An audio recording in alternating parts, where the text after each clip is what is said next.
Tansei, good evening. I'm Krisanach Kate. Welcome to APTN National News. Thank you for joining us. We begin tonight in Belcourt, North Dakota, where American Indian Movement member Leonard Peltier has returned after 49 years in prison. Peltier is from the Turtle Mountain Indian Reservation right next door to Belcourt. He was convicted of killing 2 FBI agents after a shootout on the Pine Ridge Reservation, South Dakota in 1975. He was sentenced to life in prison for that, but President Joe Biden commuted that sentence to house arrest on compassionate grounds just hours before leaving office in January. Here is Leonard Peltier speaking today at his welcome home ceremony. You know, I spent 49 years straight in prison for something I didn't do and was not really legally convicted of. There's 4 of us that was charged for the killing of 2 FBI agents. One guy wasn't even in the state that was charged, and Jimmy Eagle. And my co-defendant was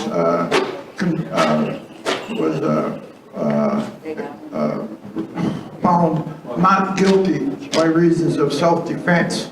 They were able to prove and show what the government was doing. They killed over 60 Lakota people over there. All you have to do is look up the church investigation committee, and they found 62 natives were killed. And so they said, put the full weight of the American government on Leonard Peltier. We need a conviction. This is our last time to get a conviction. When I was no more guilty than my co-defendants. And so I spent 49 years. I didn't think I was going to make it. I'm 80 years old now. I was a young man when I went in. I was 32. And APTN's TR Wheatley is in Belcourt, North Dakota, right beside the Turtle Mountain Reservation, which is the home community of Leonard Peltier. She wasn't able to speak to Leonard directly, but did get to speak to longtime American Indian Movement member Terry Nelson, who is from the Roseau River First Nation south of Winnipeg. Here's what Terry had to say about Peltier coming home ceremony. Thanks. So we're here at the Sky Dancer Entertainment Center where they've been welcoming home Peltier all day. And I have with me Terry Nelson, counselor with Roseau River in Manitoba. Tell me a little bit about why you decided to come here today. Well, we know a lot about what Peltier went through. And 49 years, I mean, he's in jail. But he did mention one thing there, and that is that there were over 60 people that died on our side, and I remember there was hundreds of thousands of bullets shot at the AIM people at that time. And the racism that is in the United States is nobody went to jail for any of those over 60 people that died at that time. So it's still lots of racism over here, still lots of, to deal with. And we're just here happy to know that Leonard is out, but to remind people that over 60 people died there that didn't have, nobody went to jail for.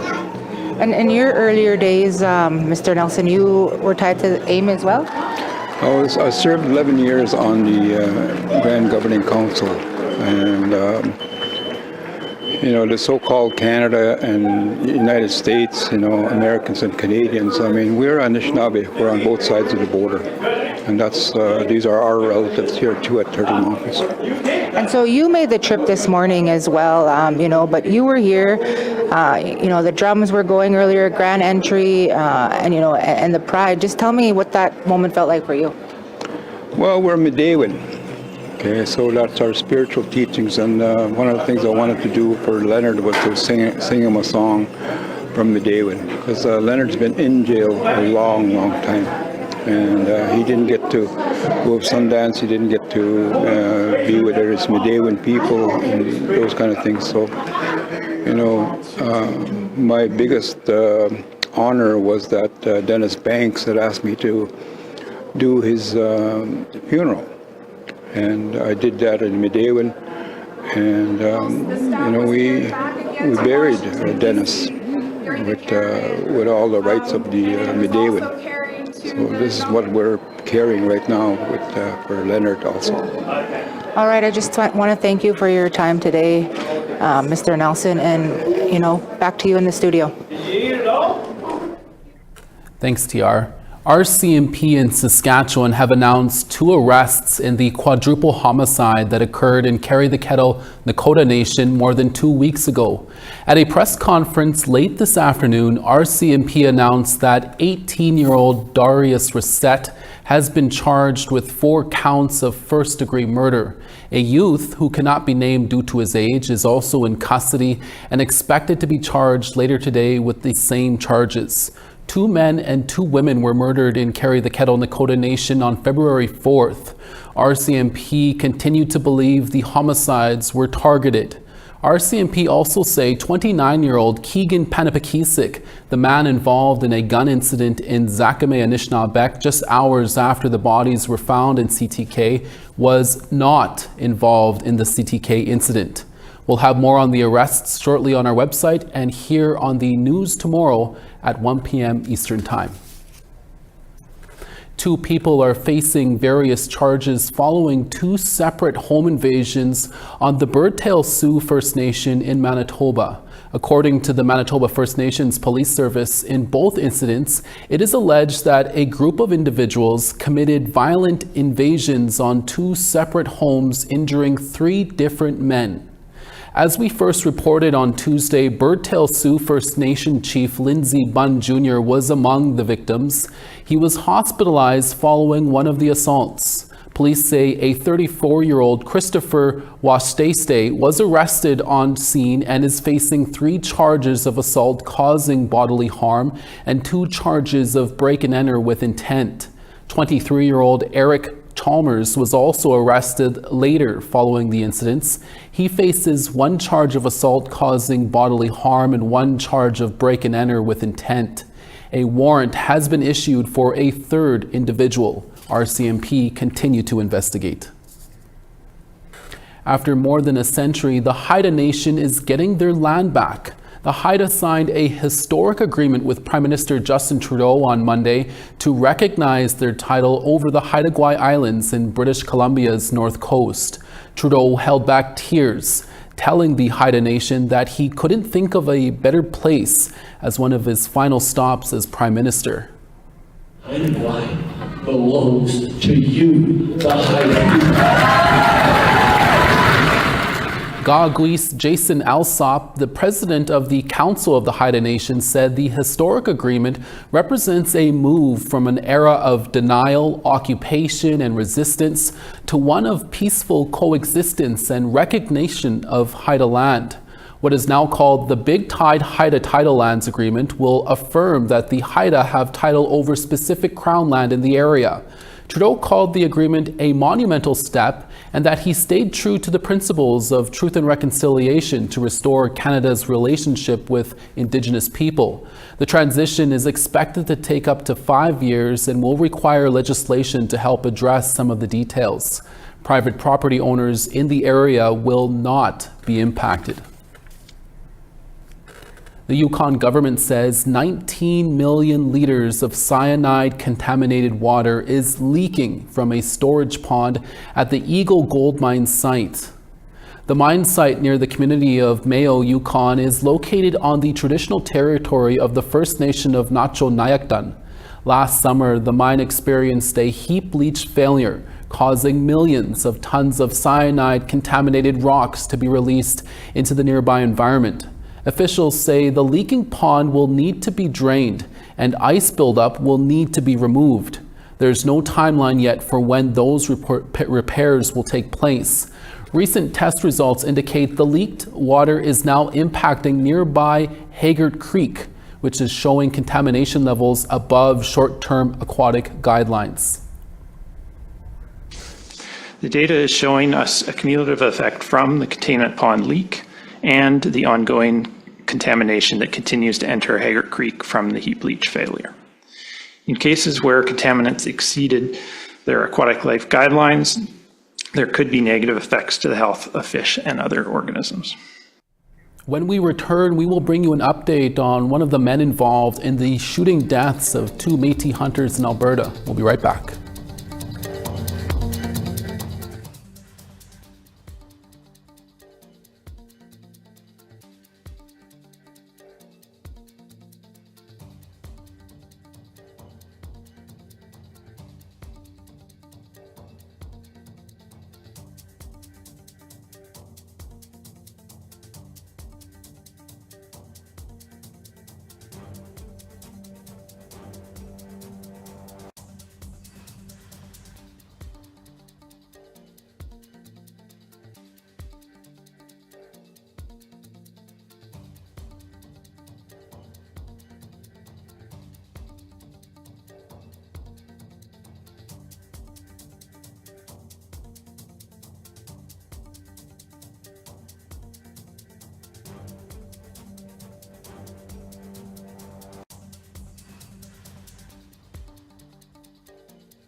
Welcome back. The Supreme Court of Canada has dismissed the appeal of Alberta farmer Roger Bilodeau's manslaughter conviction.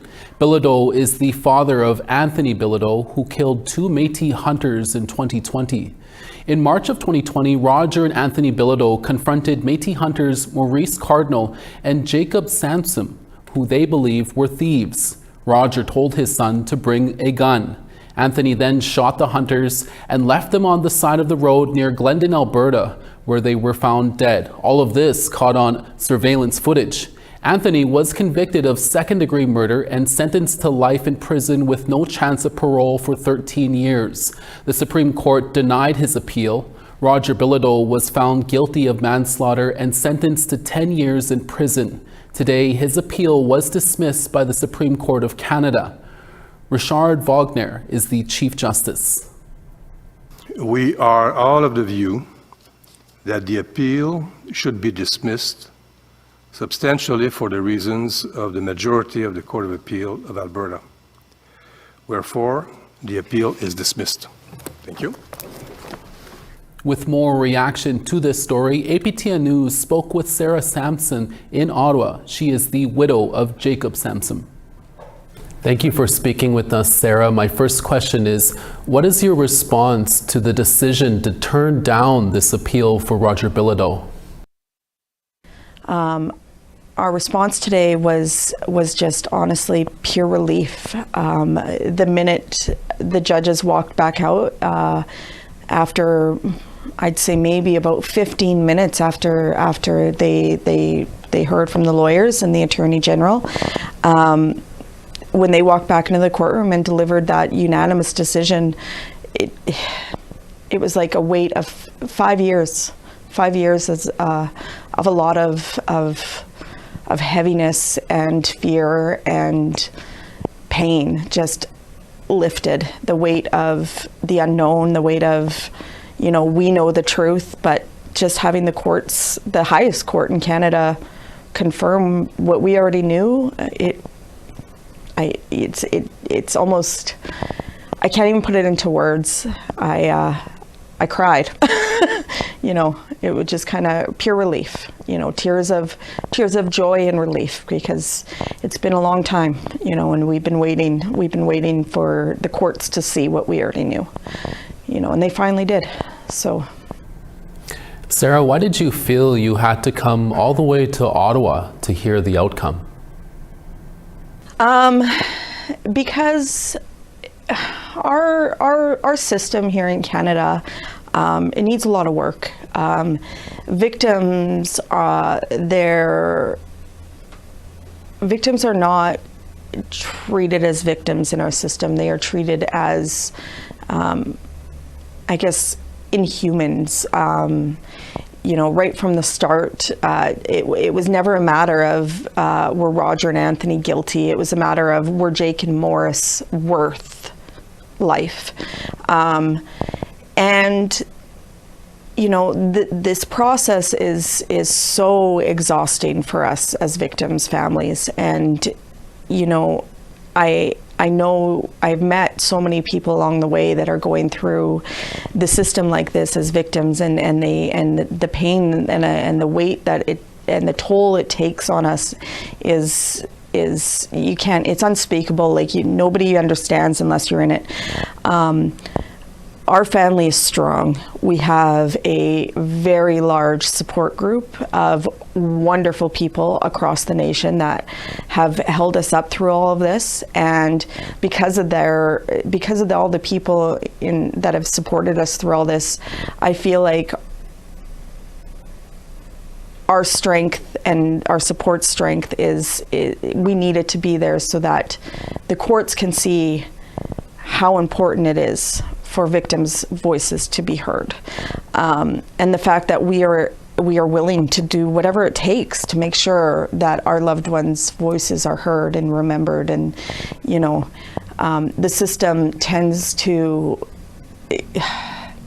silence us in so many ways right from the start.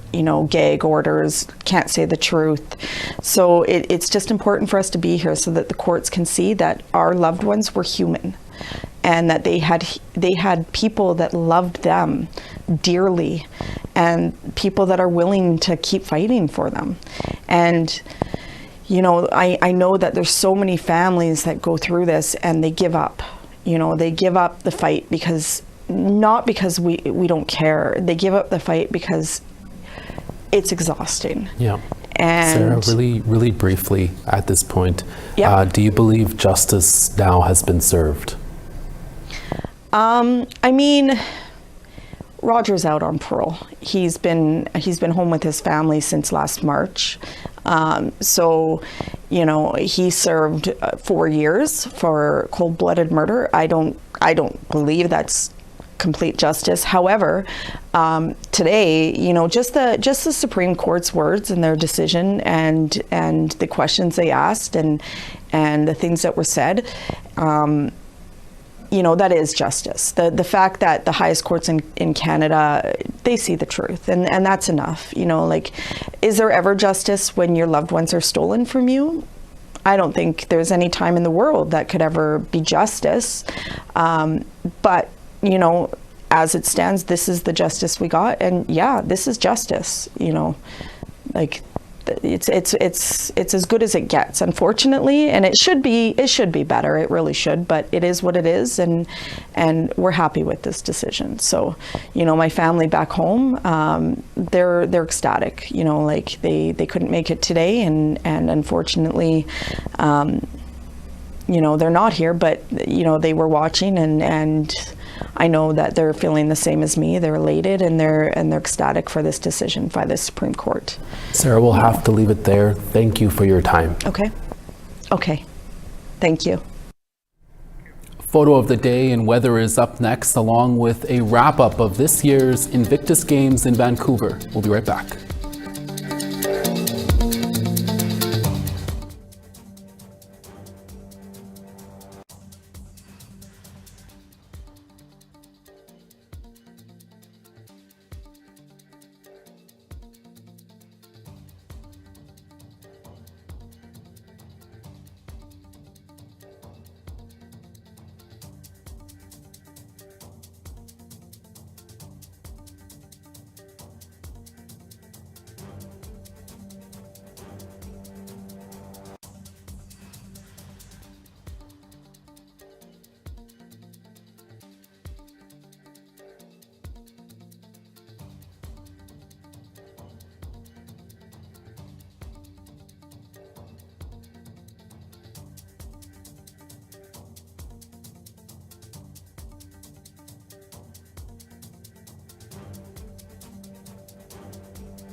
Welcome back. Time now for our photo of the day. James Moore found himself looking down at Sandy Lake, Ontario while the sun set, and he could not help but think about us and sent this pic in. Thanks, James, for that. Send us your photos to share at aptn.ca for the chance to be our next photo of the day. Now let's take a look at tomorrow's weather forecast. Starting on the east, Fredericton -1, Charlottetown same temperature.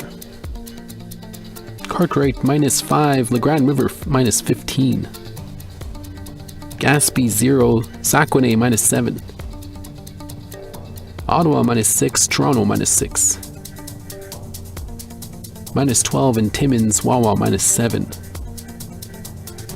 Partly cloudy in Churchill at -15, Puckatawagan -14. Sunny in Princess Harbour at -14, Dauphin -13. Yorkton -14, Swift Current -9. -16 in Stony Rapids, Buffalo Narrows -10. High Level -8, Fort Chipewyan -13. Medicine Hat -6, Lethbridge 5. Penticton 6, Kamloops 6. Fort Nelson -10, Prince George 2. Watson Lake -9, Mayo -2. Fort Simpson -13, Watee -16. Fort McPherson -21, Colville Lake -22. minus 21. In Baker Lake, Chesterfield, minus 19. In Iqaluit, minus 15. Gulick, minus 29.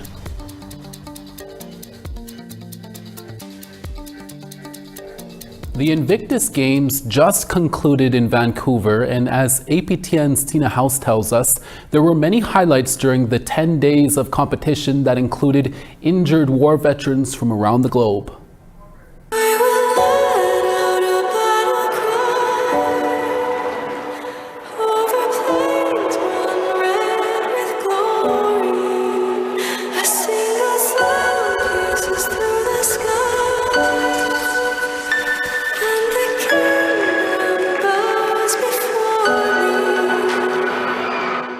Sport has the ability to heal, to change lives, and to save lives. Through sheer determination, hard work, and support, over 500 competitors from 23 nations battled on the ski hill, to the courts, to the playing field, to push past their limitations and compete at the Invictus Games. Here at the closing ceremonies, the heroes of war were honored, not only for their bravery in serving their countries, but also for their courage to heal from their injuries and proudly represent their countries in sport. The founder of the Invictus Games, the Duke of Sussex, Prince Harry, addressed a sold-out crowd, and in particular, the athletes at Rogers Arena.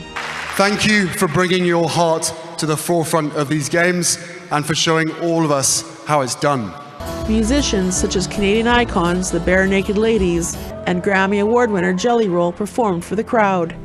Vancouver-based The Bitterly Divine rock band, fronted by Tawny Joseph, performed at the Invictus Village. Joseph was a major part of the planning team for the Four Host First Nations in bringing the Invictus Games to Vancouver Whistler. For me, it's been incredible to meet so many different people and just to actually be here with all of our peoples from all the communities, Indigenous peoples here, strong and proud. And during the 9-day event, the Duke and Duchess of Sussex visited all Four Host First Nations. Incredible, genuine people. They came to our community, met with over 100 of our children from our communities. They shared their songs, they shared our dances with them, they welcomed them, they sat with them, talked with them, and just shared stories. And for me, that was incredible. Nick Booth is the CEO of True Patriot Love. He is behind the bid to bring the games to Vancouver Whistler. It's just such an honour to be here on the lands of the Four Host First Nations and to have been on this journey. It was 5 years ago that True Patriot Love decided to bid to bring the games back to Canada. We were here in 2017, but we wanted to come to the beautiful lands in British Columbia. And during the closing ceremonies, Prince Harry had a message for Indigenous people across Canada.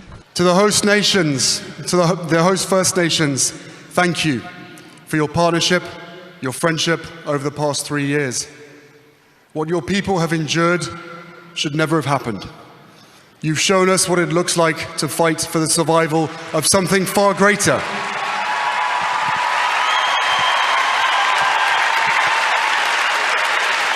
Something far greater. Your land, your culture, your communities, and your light. You show the world how to move forward, armed with the truth in order to achieve reconciliation. And for that, we are forever grateful. Chin Chin Swai.